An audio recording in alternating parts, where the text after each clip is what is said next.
I missed you guys. A lot of things been going on. Let's start with I'm doing the farmers market, which keeps me pretty busy. Um, I haven't been making much sales online, but at least I have the farmers market to look forward to going to and making some sales and putting my brand out there. So today I am going to show you how I make my room sprays. Now, my lavender room spray has been selling out a lot at the farmers market, so I have to re-up on that. There is no specific cure time for this, but I would say at least 3 to 7 days before you sell this. That way the fragrance and all of that chemical binding process can take place. Okay, so when I'm doing this tutorial or explaining to you, I'm probably going to do a voiceover, and I'm going to turn the camera and then you're going to see what I'm doing.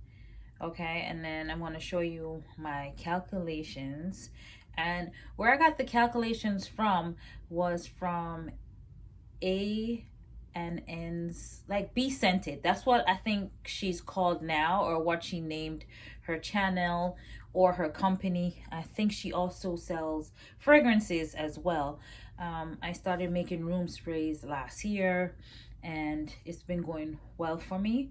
And when I watched her tutorial on how she made her room spray, I appreciate the fact that she was making them also for her children, because I also have children and I wanted to make sure that what she was doing was also good enough for children to use. So I'm gonna turn the camera around and show you guys how I make my room sprays.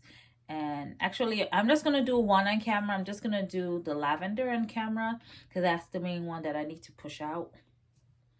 Yeah, but my returning customers, they already know. If I tell them, wait 3 days, at least they'll wait the 3 days. They trust me, they trust my process. So I am gonna make it today. It has to go out for Thursday. I don't know when I'm gonna post this video, but I'm making it today and it has to go to the farmers market for Thursday. Okay, so you'll see me, my hands, and the products and what I am going to use right now. So I'm gonna be using Polysorbate 20. I bought that on Amazon, and I'm gonna be using this distilled water. I got this from Target. This Crafter's Choice Preservative, and I got that from Wholesale Supply Plus. I got these jars also from Amazon. These spray bottles. I already cleaned and sanitized everything. All my utensils, the scale, everything. The counter is already sanitized. I will be wearing gloves to do this room spray, because some people do put it on their clothing, on their body. And my hair will be tied back and have a net over it. As we do this, I would make sure that my hands are cleaned. I already sanitized all of these bottles. I sanitized all of these containers, even the polysorbate. Everything was already clean and sanitized. I am a nurse. I work in the health field, so I know everything is clean. All surface areas are clean. So the next time you see me, my hair will, well, you won't see me, you'll see my hands. It will be tied, my hair will be tied with a net, wash my hands, and gloves applied. Okay? All right. I'm just showing you my calculations for the 4 bottles that I'm doing of room spray. Here I'm showing you my attire. Now I have to wear a mask when I do my candles when I'm downstairs. Anything with fragrance oil, so I won't get a migraine, because my migraines leave me unable to function or come down to my studio for 3 to 7 days. So here I am. I'm pouring the preservative. It's really thick Preservative. It's a broad spectrum preservative, water soluble preservative.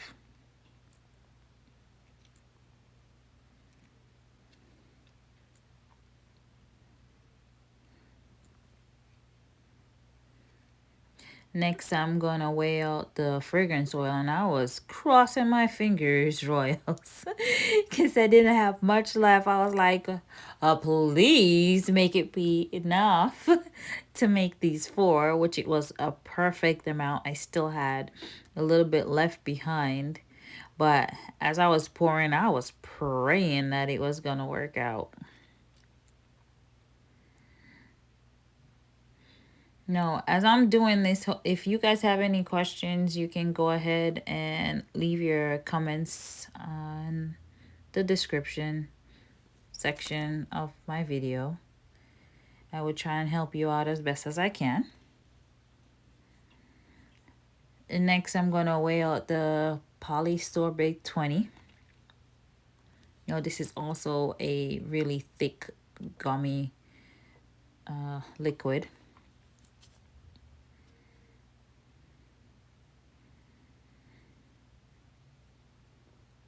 Now, what the polysorbate does, it helps to bind the water and the oil.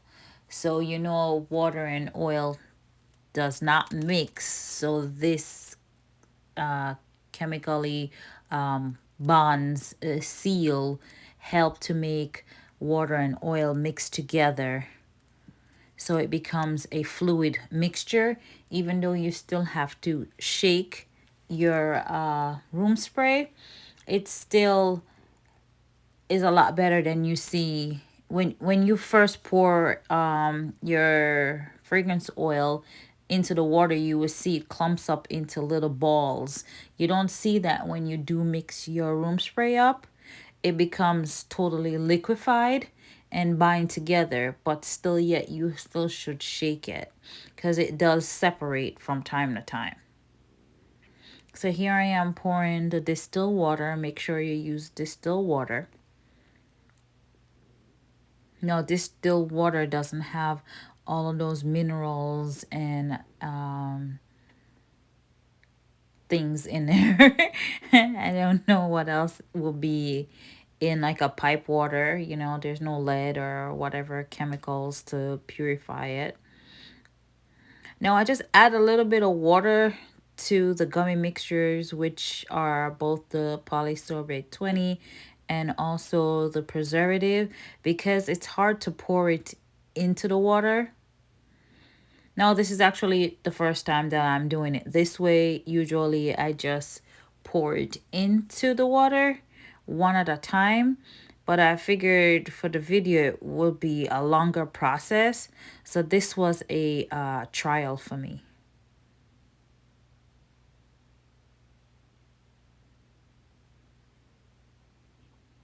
Now, as I'm mixing, I think this one was the Polysorbate. It started to have this stringy like appearance as I mixed it with the water. It was getting also soapy.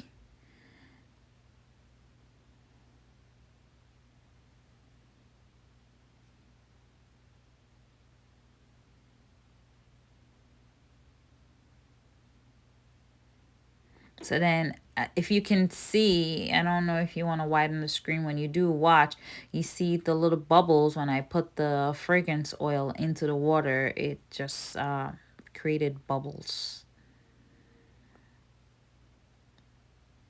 Then that was the Polysorbate 20 that I added. You can still see some of the bubbles floating up. And then that's the liquid broadband spectrum preservative that I just added. And then you see it get a little cloudy. If you don't like it to be too like milky or cloudy, you can just add like a tad bit more polysorbate to your mixture. The more you add, the less cloudy it or milky it appears.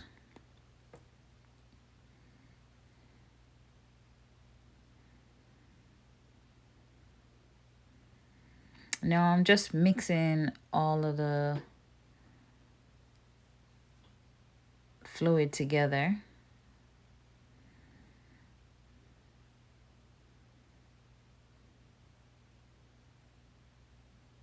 Now I'm pouring the first one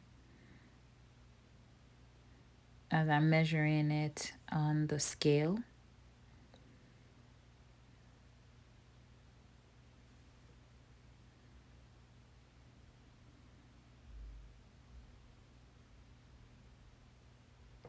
Trying to have every bottle measure the same amount.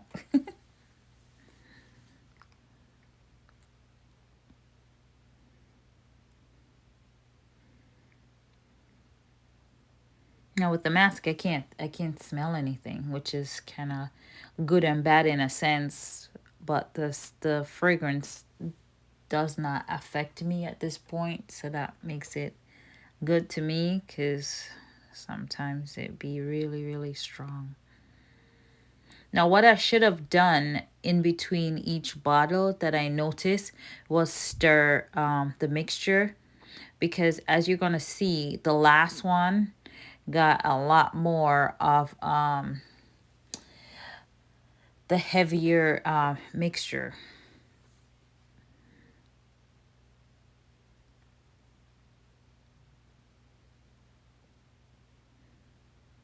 which is still like, it's still totally fine. It's just that I should have mixed it around in between each pour.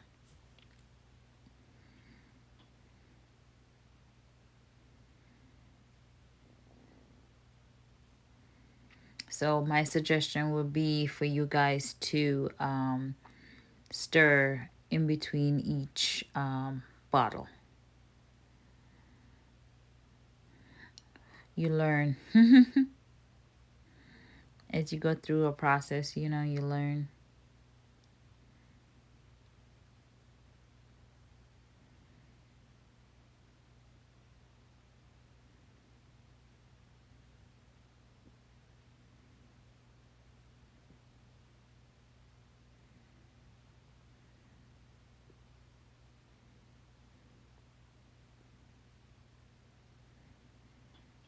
So I'm just tightening up the bottles and shaking them up.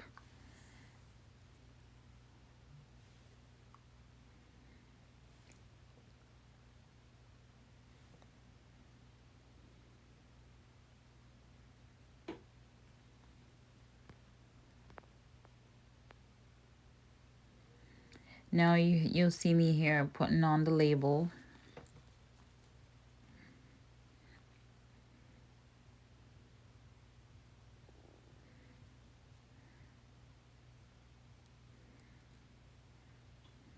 Now these labels are Avery label. Let me see if I can find the number. The number is 22816. 22816 Avery. Now that's it, Royals. All I'm doing is just putting on the label. They're 2x2. They're matte labels. They're Avery matte labels, 2x2. So I'll see you on the next video, Royals. Bye-bye. Bye-bye.